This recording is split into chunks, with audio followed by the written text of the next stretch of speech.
From VOA Learning English, this is the Agriculture Report. Rivers in northwestern Bangladesh rise sharply during the rainy season, causing months of flooding in villages and on farms. This hurts the rural poor who depend on agriculture to survive. When the floods cover their land, they cannot grow crops or raise animals. But local farmers may have found a way to deal with the seasonal weather.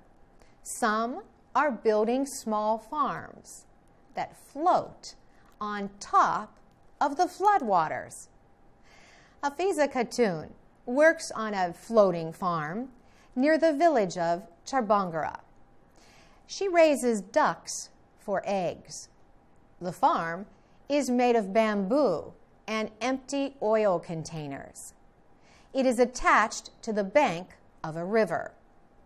Women also raise fish and vegetables. Ms. Khatun is 25 years old and has 2 young children.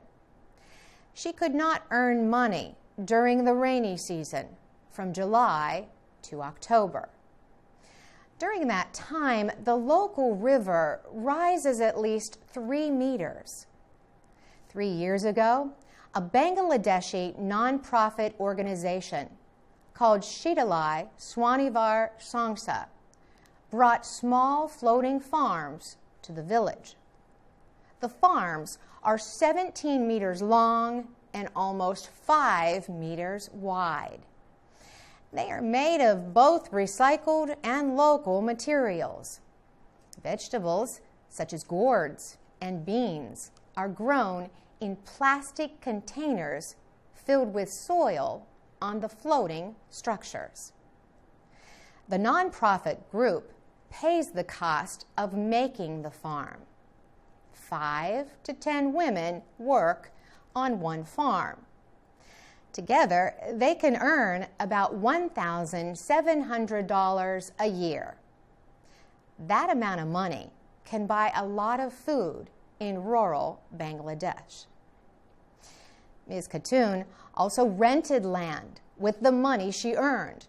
She grows sugar cane on the land.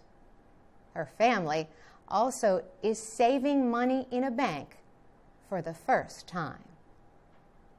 For VOA Learning English, I'm Carolyn Presutti.